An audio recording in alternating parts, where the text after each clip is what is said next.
Bienvenidos al canal Misioneros de la Divina Voluntad. En esta ocasión quiero que hagamos una meditación sobre la agonía en el huerto de nuestro Señor Jesucristo. Lo que sucedió en esa noche del Jueves Santo en el huerto de los Olivos, en Getsemaní. Porque se ha dicho muchas veces, y hemos escuchado, seguramente tú lo has escuchado muchas veces, se dice que el Señor en esa noche es como si hubiera sentido angustia ante la muerte, como si al decir por 3 veces, Padre, si es posible, aparte de este cáliz de amargura, es como si hubiera pedido al Padre que alejara de él esa manera de sufrir, que alejara la cruz, que alejara la pasión, como si se tratara a Jesús del hombre más cobarde del mundo, que ante la muerte llegó a tal angustia de derramar gotas de sangre. Eso es absurdo, eso es completamente falso. ¿Por qué? Porque, como ustedes saben, pues yo vengo desde hace años promoviendo en este canal la doctrina de la Divina Voluntad, y por lo tanto el libro más conocido de Luis Picarreta, que es el de las horas de la pasión de nuestro Señor Jesucristo. A la luz de esos escritos, a la luz especialmente del libro de las horas de la pasión, podemos entender qué fue lo que realmente le hizo a Jesús decir por 3 veces, aparta de mí este cáliz tan amargo. En esta escultura que yo hice, pues Jesús todavía no tiene gotas de sangre, se llama Jesús iniciando su pasión. Como si él hubiera, aquí a esta hora va a comenzar toda esa ofrenda. Por eso es un momento solemnísimo, cuando él se postra y comienza ya sabiendo todo lo que iba a suceder en esa noche y el Viernes Santo. Lo primero que tenemos que entender es que Jesús es Dios, por lo tanto la divinidad de él actuando en su cuerpo. Nosotros hasta ahora conocíamos su humanidad. Estas son cosas para los que me vienen escuchando hace años que yo estoy repitiendo, pero para los que no, para los que llegan nuevos a este canal, pues seguramente no habían escuchado estas verdades divinas. Una de esas verdades divinas es que todo lo que el Señor vivió está sucediendo en un eterno presente, es decir, toda la vida de nuestro Señor Jesucristo está ahí en algo, está sucediendo. Por eso cuando nosotros nos llama el Señor a acompañarlo un Jueves Santo, en una hora santa, podemos decir que estamos con Él en el huerto de Getsemaní. Cada vez que yo quiera, puedo ir a cualquiera de las escenas, de los episodios de la vida de Jesús, para estar con Él, para acompañarlo, para consolarlo. Y muestra en el libro de las horas de la pasión precisamente el valor tan importante de esos actos de amor, de esas reparaciones que las almas en el futuro, que iban a vivir en la Divina Voluntad, como el Señor en esa noche, esas adoraciones, ese amor de esas almas encabezadas por la Santísima Virgen María y por Luisa Picarreta, es lo que le da ese ímpetu, esa fuerza para levantarse después de que prácticamente hubiera podido morir. Él sufrió varias muertes, como dice en este libro, cómo revela Jesús cómo Él tenía que dar vida por cada muerte, cómo viene a Él todo el pecado de la humanidad, y por eso es que Él dice por 3 veces, aparta de mí este cáliz. Es muy importante este tema porque nos da pie para conocer realmente a Jesucristo, para conocer realmente quién es Él, cómo actúa, cómo sufre, cómo podemos agradarlo también. Entonces comencemos a meditar en esos 3 cáliz de amargura, porque Jesús dice por 3 veces, Padre, aparta de mí este cáliz tan amargo, pero no se haga mi voluntad sino la tuya. Entonces, como venía diciendo, la divinidad de Jesús, o sea, un Dios actuando, sintiendo, viendo, pensando como Dios, todo el tiempo. ¿Sí? No es que Dios, al hacerse hombre en su interior, también sentía como hombre, pensaba como hombre, actuaba como hombre. No, esa alma de Cristo unida a su divinidad actuaba como Dios en su interior y en su exterior también, como un Dios hecho hombre, pero en su interior, en la divinidad, actuaba en ese eterno presente. Todos sus actos eran actos de un Dios, entonces eran actos divinos que entran en ese ámbito de lo eterno, de lo sagrado, de lo perfecto, porque entran en Dios mismo, salen de Dios para regresar a Dios. Por lo tanto, son actos que quedan como soles eternos, fijos, que irradiando luz por toda la eternidad, irradiando luz en todas las generaciones que han existido sobre la tierra. Es decir, que aquellos que se salvaron en el pasado, en el Antiguo Testamento, es gracias también a lo que Jesús iba a hacer en el futuro. Y desde que Él vino, todas las generaciones hasta el fin de los tiempos, recibimos bendiciones, gracias, méritos de lo que Jesús sufrió hace ya más de 2000 años. Entonces, el primer cáliz de amargura, bueno, antes de eso quisiera decir cómo el Señor, a la luz de la doctrina de la Divina Voluntad, nos enseña cómo toda la vida de Él miraba hacia la cruz, caminaba hacia la cruz, quería la cruz, anhelaba la cruz. Toda su vida se dirigía, era su meta, su trono, donde Él iba a descansar, era la cruz. Por lo tanto, no se entiende cómo al último momento iba a rechazarla, como si se hubiera acobardado. No, para nada. El Señor amaba la cruz, siempre la amó, y todos sus pasos, como Él mismo dice, se dirigían hacia ella. como Dios, desde el instante mismo de la concepción en la Virgen ya siempre tenía el uso de razón, con ese nivel de conciencia altísimo de todo un Dios. Que el Señor, aparte de ustedes, esas mentiras, esos libros de nueva era, que falsean todo, que dicen que Jesús en su vida oculta se fue al Himalaya a estudiar con gurús, con diferentes maestros, como si tuviera que descubrir su gran misión, como si fuera un hombre como nosotros, que le toca prepararse, a leer libros, aprender de maestros, para nada. El Señor siempre como Dios sabía claramente quién era, qué tenía que hacer, y así actuaba. Por eso a los 12 años vimos ese episodio en que Él les dice a San José y a la Virgen María, tengo que dedicarme a los asuntos de mi Padre. Él siempre tenía plena claridad de su misión y de todo, o sea, él veía todo, sabía lo que había en cada corazón de una manera impresionante que no alcanzamos ni a imaginar. Cómo el Señor no solo sabía la historia de cada ser humano, sino que conocía también todos sus pecados y las consecuencias que ellos podrían traer. Entonces, si quitémonos esa noción de que Jesús se acobardó, aunque como hombre asumió en él aunque como hombre sí, él asumió la debilidad humana, y en él, en ese momento también está ese hombre, porque el todo lo que esa es otra verdad divina, todo lo que se hace en la divina voluntad se hacía en nombre de todos los hombres, de todos los tiempos, de toda la humanidad. Por lo tanto, cuando nuestro Señor dice, Padre, si es posible apartarme este cáliz, lo está haciendo la divina voluntad en él a nombre de toda la humanidad.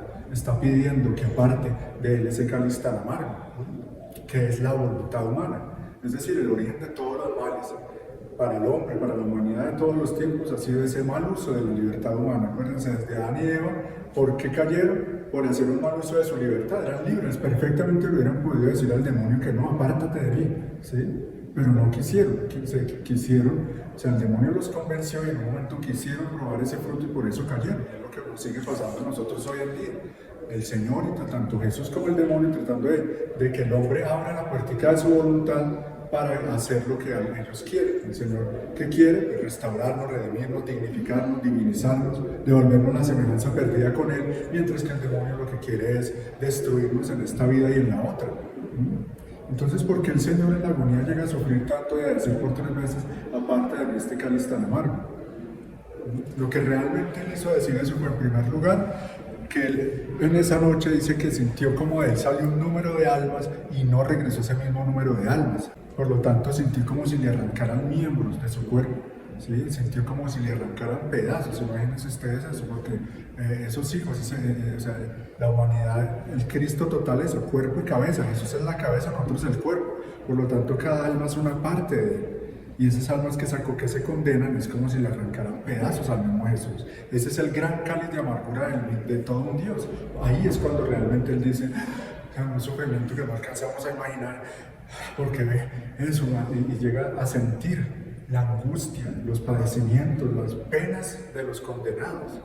Es impresionante, o sea, Dios mismo llega a experimentar lo que van a experimentar esas almas en el infierno. O sea, al estar Él tan difundido en todo, en cada criatura llega a sentir lo que todos vivimos. O sea, es como si Jesús llorara a todos los que lloran, sufrieran todos los que sufren. Entonces ahí de alguna manera Él está también en esos que se condenaron sintiendo lo que ellos iban a sentir en ese eterno presente, vuelvo y repito. Entonces claro, sí podemos entender perfectamente por qué el Señor llega a exclamar eso.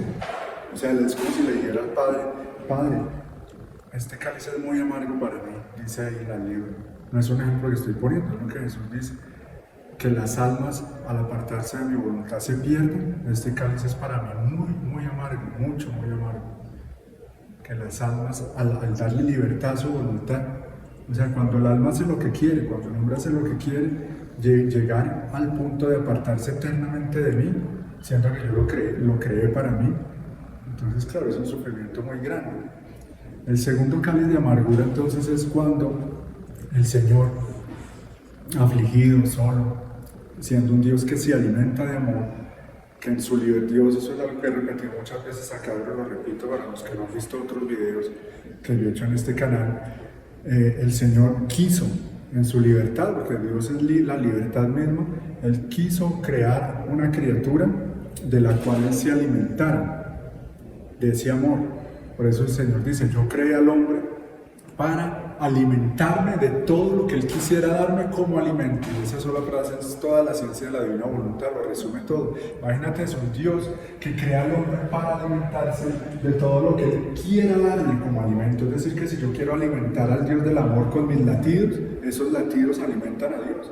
Con mis respiros, con mis pasos, con mis lágrimas, con todo lo que yo hago, con las obras de mis manos, el movimiento de mis manos, con todo lo que sucede en mi interior, esa forma cogen los actos.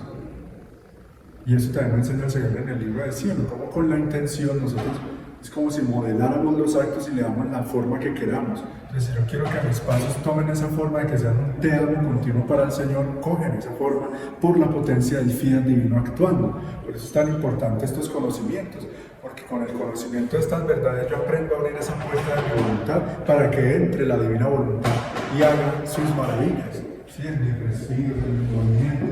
Cuando voy a la naturaleza y la contemplo, todo, empezar a devolverle al Señor amor con amor en las flores, en todo lo que ha creado para cada uno de nosotros, en nuestros seres queridos, cuando comemos, cuando nos bañamos, en todo el Señor nos está diciendo te amo. Entonces el alma en la divina voluntad empieza a corresponderle por ese amor.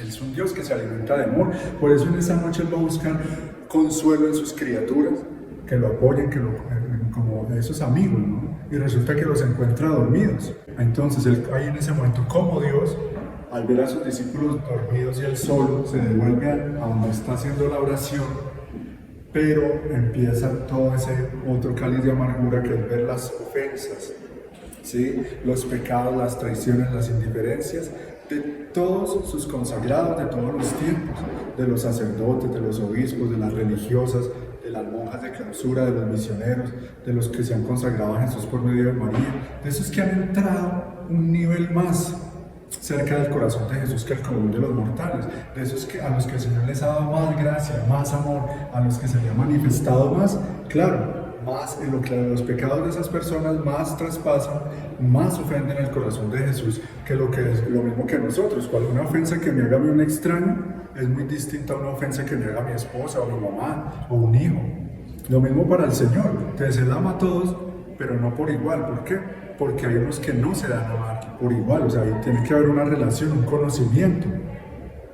Por eso el Señor a uno les dice apartados de mí malhechores, y por eso también dice que hay un discípulo amado. Entonces, no, o sea, que sí hay niveles. Pues claro, Dios ama mucho más a esas santas que se le entregan totalmente, una Santa Teresa, una Santa Faustina, una Luisa Picarreta, que a alguien que se la pasa ofendiendo todo el tiempo, toda la vida, y que muere así sin conocerlo, sin haber tenido ni siquiera un momento de intimidad con Él. Sí, Dios es persona. Tres personas divinas, pero al ser persona quiere decir eso, o sea, siente, tiene un plan, y místicamente Él sufre en la humanidad de Jesús.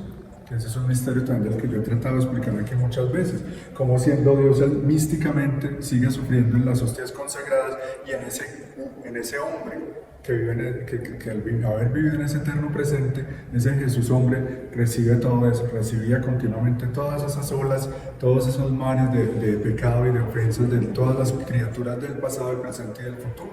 Por eso siempre hasta nuestras abuelitas nos repetían eso, que cuando uno peca está crucificando de nuevo a Jesús. Es por eso, es por el eterno presente. No es una forma de asustarlo a uno, ¿no? Es real, él sigue sufriendo en ese eterno presente y en esa humanidad divina de Jesús, sigue sufriendo por el misterio del amor. Entonces, ¿cómo no va a ser eso otro cáliz de amargura? Entonces, si ustedes se fijan, esos cáliz de amargura son de tal proporción que hoy día nosotros, como amantes de Jesús, también estamos llamados a pedirle al Padre eso: Padre, aparta de Jesús esos cáliz de amargura, que las almas no se condenen más, que los consagrados le sean fieles, que los sacerdotes sean santos y lo conozcan y lo amen de verdad. Son muchas cosas. Y bueno, el tercer cáliz de amargura, sobre cada uno podríamos extendernos mucho más, pero la idea es que tú lo medites, que leas el libro de las horas de la pasión, que hagas esas meditaciones, y ahí ya el Espíritu Santo se va a encargar de hacer el resto en tu alma. El tercer gran cáliz de amargura entonces vendría a ser todo el pecado de toda la humanidad, porque Él, siendo la santidad, y viene a Él todo ese monstruo que Él tendría que reparar, ve todo el actuar de los demonios y lo que consiguieron a lo largo de toda la historia: guerras, abortos, tanta porquería, sacrilegios, suicidios, homicidios de toda clase. Ustedes se imaginan yo como formar una bola con todo eso. ¿Qué sería? No es una bola, Sería otro planeta, un planeta rojo y negro, pestilente, supremamente pesado, que cae sobre Jesús en esa noche. Y dice en las horas de la pasión que él se sintió como aplastado a una prensa. Entonces, claro, a sudar gotas de sangre, o sea, era tal el sufrimiento. Y como han dicho por ahí que los médicos dicen que eso solo sucede en un momento de muchísima angustia y un estrés, lo han dicho.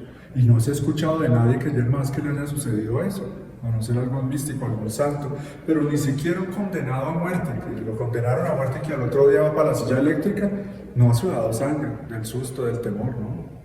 Entonces, que no, va Jesús era el más cobarde. Entonces ya vamos viendo, esto yo lo hago con el objetivo de desmentir eso y de aclarar para que conozcamos más al Señor, qué fue lo que realmente lo llevó a él, a este tercer misterio doloroso, a este primer misterio doloroso que es la agonía de Jesús en el muerto. Entonces, si nosotros profundizamos en este misterio, se nos va a convertir en uno de los favoritos para meditar, para estar con Jesús, para tratar, poner esa intención divina de yo suplir, o sea, de hacer lo contrario, ¿no?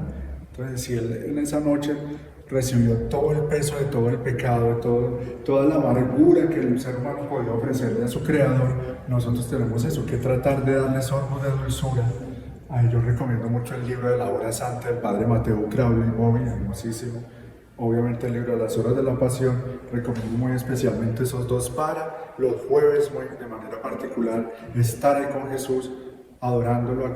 Eso se llama la compasión, ¿no? Compadecer es estar acompañarlo realmente con verdadero amor, con verdadera caridad y con verdadera intención de que su amor inunde a todos. También ahí en la Hora de la Pasión dice eso, como el Señor en esa noche, ante tanta maldad que viene a él, como es Dios, la fuente del amor, entonces cubre. O sea, es como si todo eso se estrellara ante el torrente del amor de Dios, que es más fuerte, por eso Él vence en esa noche, ¿sí? Y la divina voluntad, y Dios Padre permite todo eso con fines divinos, permite que su Hijo esté abatido hasta el extremo, triste hasta la muerte, como le dice a los amigos apóstoles, mi alma está triste hasta la muerte. Dios Padre permite todo eso para nosotros, para ti, para mí, para que tengamos toda una cantera, toda una mina, un depósito de actos divinos para dejar de andar en la miseria, hablando de nuestras almas, y empezar a asemejarnos a Jesús, empezar a amar como Jesús, empezar a vivir como Jesús, empezar nosotros a corresponderle de la manera que Él merece con esos actos divinos. Entonces miremos la importancia de esto, cómo el Padre permite que Jesús experimente la muerte, las penas del infierno, en fin, tanto para salvarnos a nosotros de todo eso, para que nos cojamos precisamente de Él. Jesús experimenta eso, la debilidad para darnos su fortaleza, el abandono para que nosotros nunca estemos solos, que lo azoten, que lo escupan, todo eso para que nosotros fuéramos libres de los castigos que merecemos en esta vida y en la otra, y asume finalmente una muerte atroz para librarnos a nosotros de la condenación eterna. Y por ahí tanta muchedumbre de gente ingrata, ciega, que como estúpidos no reconocen, siguen el camino trazado por el mundo, por el demonio y por la carne, el camino ancho y fácil. Como yo tantas veces he dicho, ¿qué es eso? Miran un crucifijo, miran esto, no tienen ni idea de algo tan fundamental para la vida del ser humano como es la obra redentora de un Dios que asume nuestra naturaleza humana para devolvernos la naturaleza divina con la que Él nos había creado. Entonces, bueno, sobre esto habría muchísimo más que decir. Esto lo hago con una invitación también a que conozcas más cómo es realmente Cristo, la perfección en el amor. En Él no podía haber imperfección, eso hubiera sido algo imperfecto si Él se hubiera cobardado. Ay, Padre, qué miedo, no habrá otra forma de salvar a las almas que no sea como tan dura, tan dolorosa.